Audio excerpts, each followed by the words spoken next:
Shalom, oras madihita saluhutna, ruas GKPA Epipanias. Paiteso tabasa hatta ni debata, turpuk minggu sadarion martangiang mahita.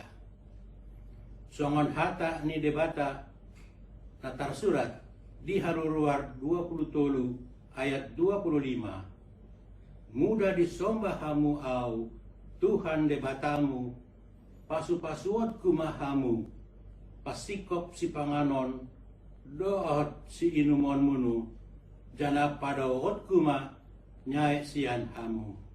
Amin. Kita membaca firman Tuhan dari 1 Tawarikh 17 ayat 16 sampai 27. Beginilah bunyinya di bawah perikop doa syukur Daud.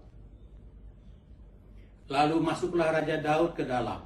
Kemudian duduklah ia di hadapan Tuhan sambil berkata, "Siapakah aku ini, ya Tuhan Allah? Dan siapakah keluargaku?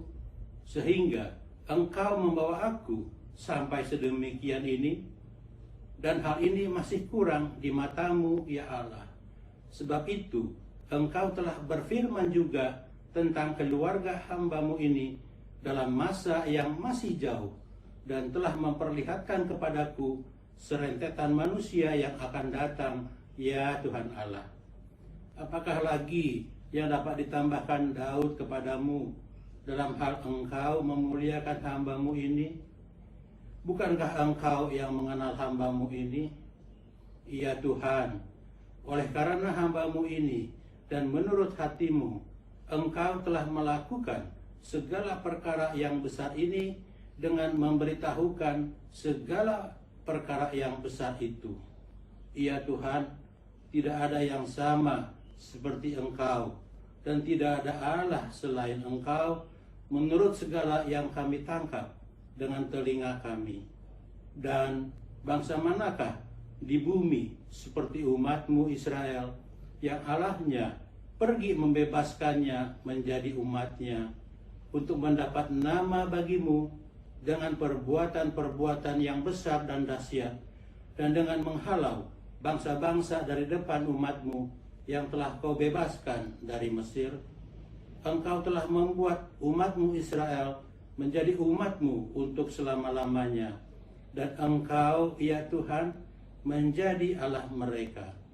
Dan sekarang, ya Tuhan, diteguhkanlah untuk selama-lamanya janji yang Kau ucapkan mengenai hamba-Mu ini dan mengenai keluarganya, dan lakukanlah seperti yang Kau janjikan itu. Maka nama-Mu akan menjadi teguh dan besar untuk selama-lamanya, sehingga orang berkata, Tuhan semesta alam, Allah Israel adalah Allah bagi orang Israel. Maka keluarga hamba-Mu Daud akan tetap kokoh di hadapan-Mu. Sebab Engkau, ya Allahku, telah menyatakan kepada hamba-Mu ini bahwa Engkau akan membangun keturunan baginya. Itulah sebabnya hamba-Mu ini telah memberanikan diri untuk memanjatkan doa ke hadapan-Mu. Oleh sebab itu, ya Tuhan, Engkaulah Allah dan telah menjanjikan perkara yang baik ini kepada hamba-Mu. Kiranya Engkau sekarang berkenan memberkati keluarga hamba-Mu ini, supaya tetap ada di hadapan-Mu untuk selama-lamanya.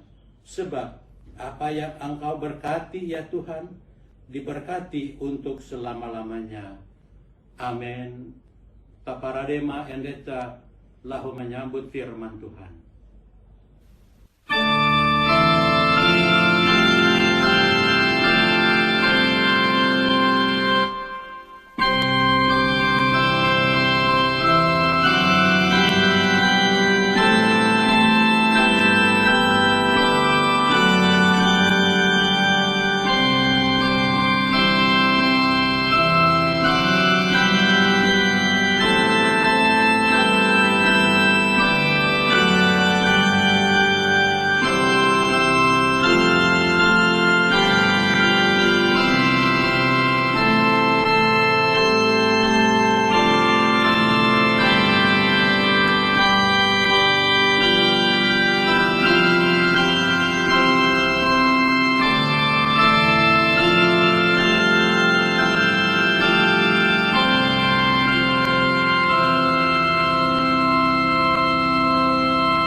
Saudara-saudara Jemaat GKPA Epifanias, selamat hari Minggu bagi saudara-saudara semua. Bapak Ibu, saudara-saudara yang dikasihi Tuhan Yesus Kristus, berdasarkan Nats Evangelium pada minggu ini, saya akan berkhotbah dengan judul Berdoa Syukurlah seperti Raja Daud berdoa syukur. Saudara-saudara tentu mengetahui bahwa Daud mempunyai kehidupan doa yang intim dengan Tuhan. Setiap hal sebelum melakukan segala sesuatu, mulai sejak di padang menggembalakan domba hingga menjadi raja, Daud selalu berdoa kepada Tuhan. Daud mempunyai kehidupan doa yang intim dengan Tuhan, sehingga segala sesuatu tidak ada yang tersembunyi bagi Tuhan. Nah, hingga pada suatu saat ketika Daud sudah menjadi raja Israel dan menjadi menang atas segala sesuatu, segala peperangan, banyak bangsa-bangsa di dunia yang tunduk takluk pada kerajaan Israel, dan Daud memperoleh kemenangan yang begitu luar biasa pada zaman itu. Daud juga membangun istananya yang megah.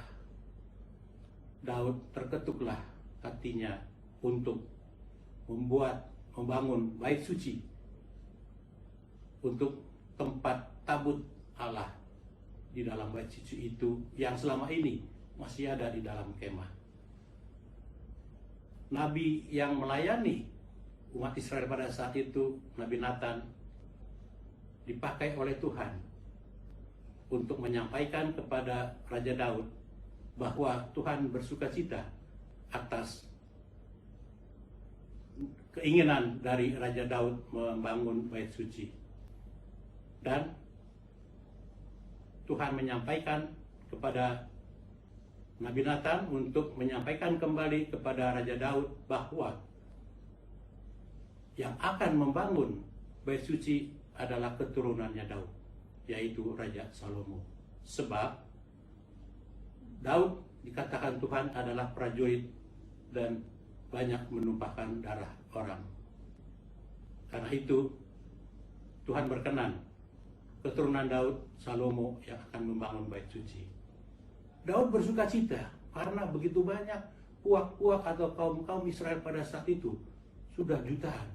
Namun kaum Daudlah yang dipilih Tuhan, dan Tuhan berkenan untuk membangun bait suci. Bukan itu saja, melalui Nabi Nathan disampaikan bahwa Raja Daud akan tetap menjadi kekal, memimpin sebagai raja atas umat Israel, umat pilihan Tuhan, sepanjang umatnya setia di hadapan Tuhan. Dan Tuhan ingin menjadi Tuhan atas umatnya Israel. Bahkan Tuhan akan membangun keturunan Daud menjadi terang bagi bangsa-bangsa sedunia. Membangun keturunan Tuhan untuk membesarkan nama Tuhan semesta alam.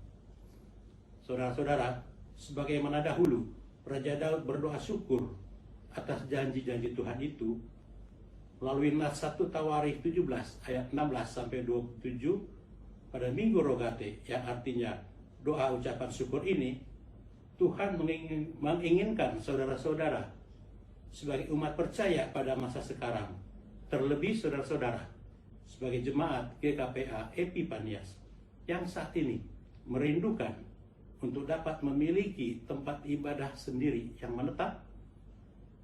Tuhan menginginkan saudara-saudara berdoa syukurlah seperti Raja Daud berdoa syukur.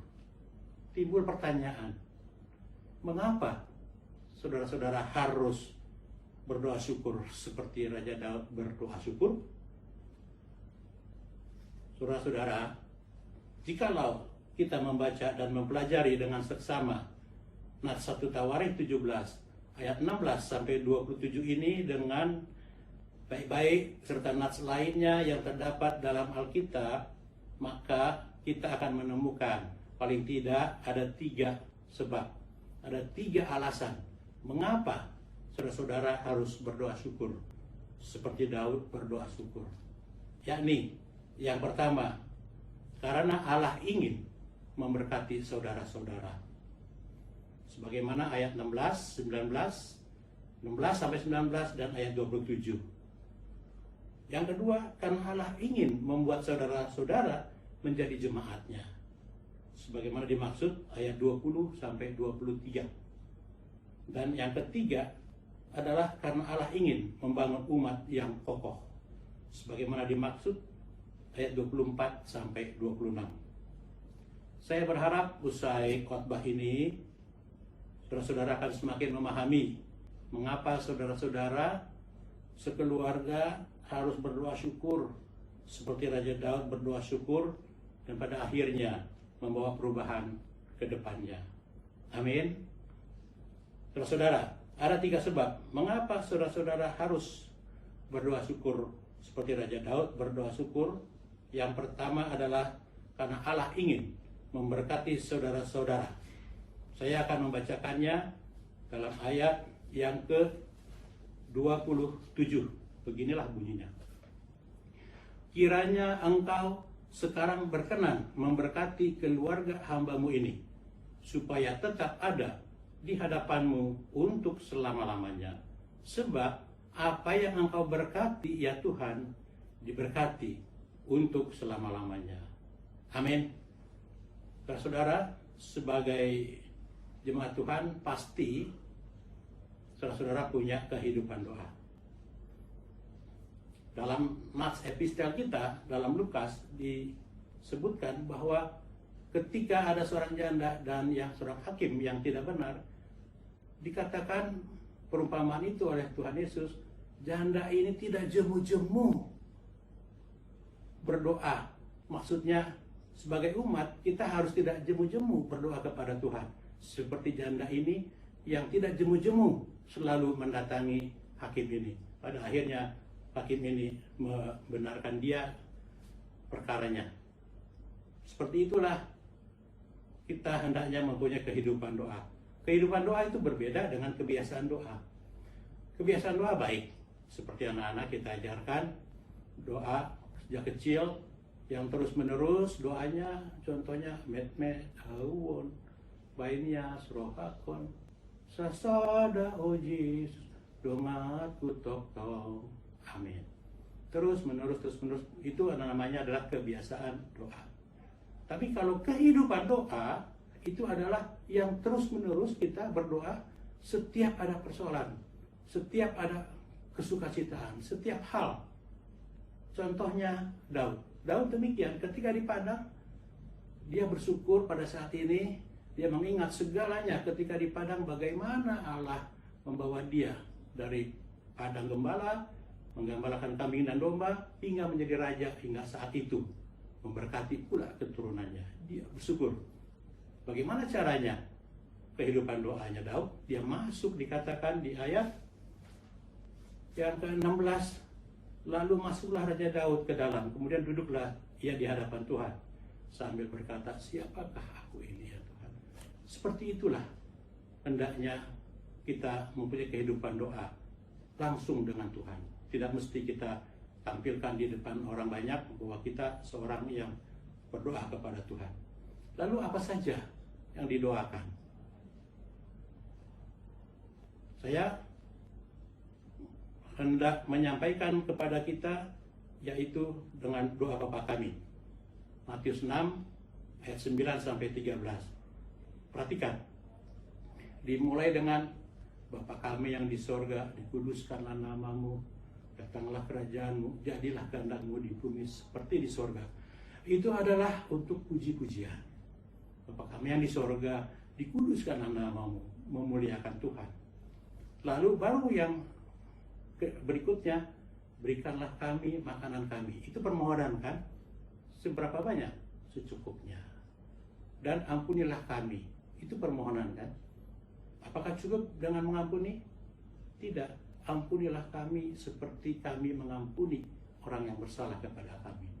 Ingat, doa Bapa kami ini Tuhan Yesus yang ajarkan. Karena para murid meminta diajarkan bagaimana caranya berdoa. Seperti itulah. Jadi pujian, lalu masuk permohonan, diakhiri dengan karena engkaulah yang punya kerajaan, kemuliaan, dan Engkaulah yang mempunyai kekuasaan, kerajaan, kekuasaan, dan kemuliaan. Itu adalah pujian. Baru amin. Jadi pujian, permohonan, pujian. Banyakan mana? Pujian atau dengan permohonan? Banyakan pujian kan? Demikianlah Allah ingin supaya kita juga berdoa seperti itu, mempunyai kehidupan doa. Saudara ingin diberkati oleh Tuhan? Milikilah kehidupan doa. Ajaklah keluarga Anda mempunyai kehidupan doa yang intim dengan Tuhan, seperti Raja Daud yang mempunyai kehidupan doa yang intim dengan Tuhan. Temukan alasan untuk setia memuji dan bersyukur kepada Tuhan. Itu yang pertama. Yang kedua adalah karena Allah ingin membuat saudara-saudara menjadi jemaatnya. Saya ingin membacakan ayat 22 bagi kita semua. Beginilah bunyinya. Engkau telah membuat umatmu Israel menjadi umatmu untuk selama-lamanya. Dan engkau, ya Tuhan, menjadi Allah mereka. Bapak, Ibu, Saudara-saudari, mengertikah Bapak-bapak dan Ibu-ibu dan semua jemaat bahwa Allah yang kita sembah di dalam nama Yesus Kristus itu adalah Allah yang sama ketika mengeluarkan umat Israel dari Mesir, lalu berada 40 tahun di padang gurun, membelah laut Teberau, menyediakan tiang awan dan tiang api, membuat air pahit menjadi tawar bisa diminum, dan segala sesuatunya. Peperangan yang ada dalam 40 tahun itu, Allah yang berperang, Allah yang sama yang kita sembah dalam nama Yesus Kristus.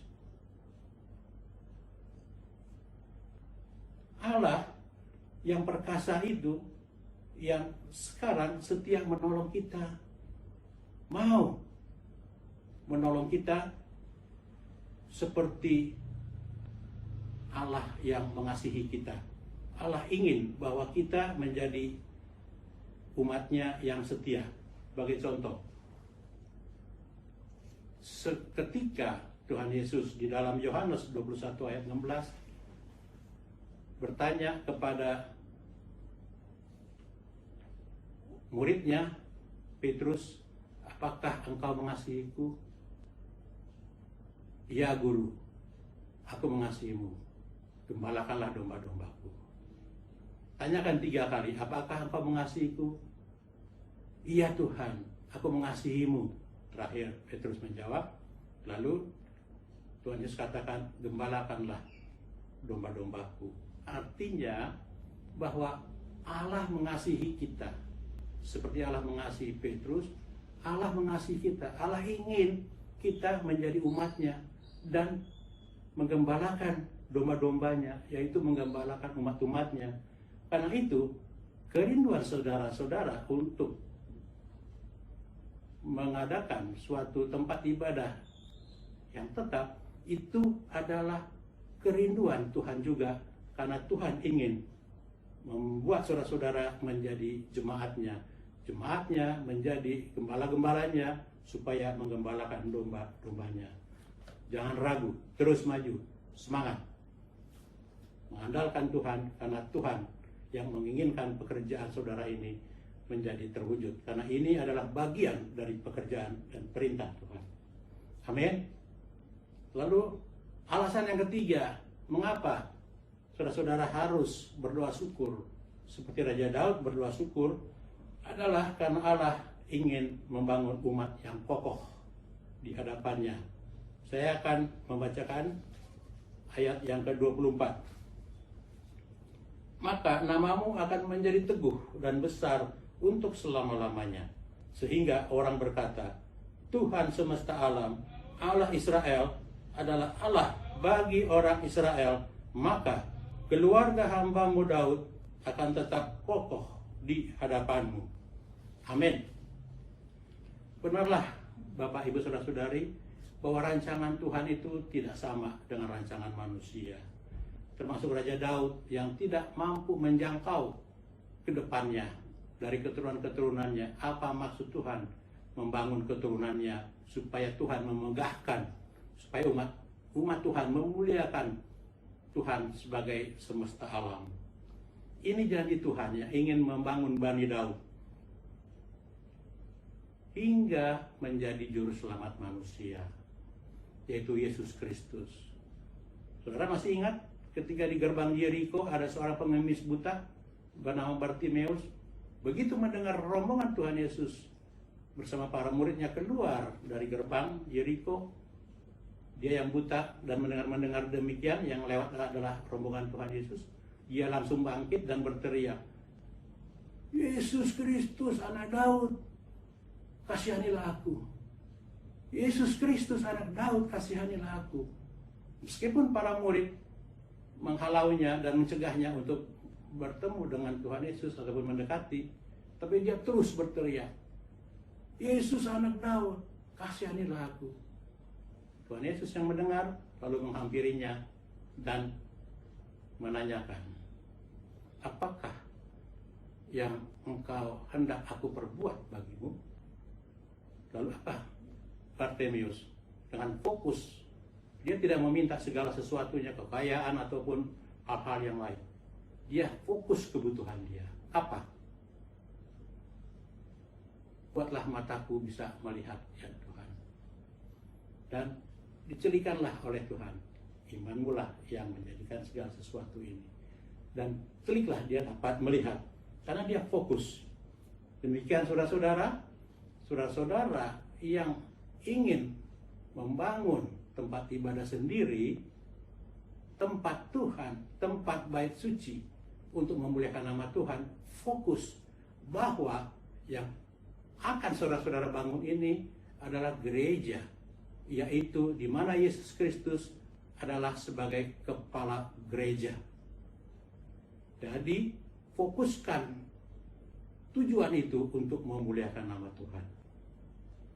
Karena Tuhan ingin saudara-saudara semuanya dipanggil olehnya untuk menjadikan saudara-saudara sebagai umat yang kokoh di hadapannya. Karena itu fokus untuk memuliakan nama Tuhan, jadikan Yesus sebagai kepala gereja. Maka Allah akan memberkati keinginan saudara, kerinduan saudara-saudara, yang menjadi kerinduan kita semua bersama-sama, supaya saudara-saudara mempunyai tempat ibadah sendiri yang menetap. Demikian saudara-saudara khotbah saya hari ini, yakni tentang firman Tuhan, supaya saudara berdoa syukur seperti Raja Daud berdoa syukur. Mengapa saudara-saudara harus berdoa syukur seperti Raja Daud berdoa syukur? Sebab karena yang pertama, karena Allah ingin memberkati saudara-saudara. Yang kedua, karena Allah ingin membuat saudara-saudara menjadi jemaatnya. Dan yang ketiga, karena Allah ingin membangun umat yang kokoh di hadapannya. Kiranya khotbah ini boleh menguatkan dan memberkati saudara-saudara beserta segenap keluarga-keluarga sebagai jemaat GKPA Epifanias. Tuhan Yesus mendengar dan menolong kerinduan saudara-saudara menjadi kemuliaannya. Amin. Marende mahita.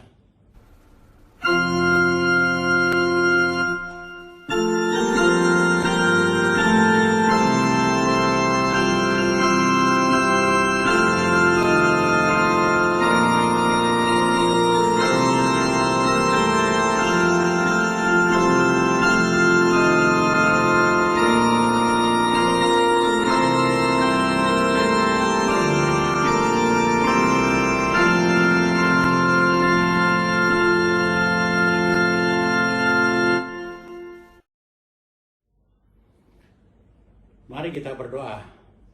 Ya Tuhan Allah, terima kasih Tuhan. Tuhan memberkati firman Tuhan yang boleh kami perdengarkan dan boleh kami sampaikan. Karena Tuhan ingin kami menyampaikannya kepada umat-umat Tuhan, khususnya di GKPA Epifanias ini. Karena Tuhan ingin memberkati mereka ya Tuhan.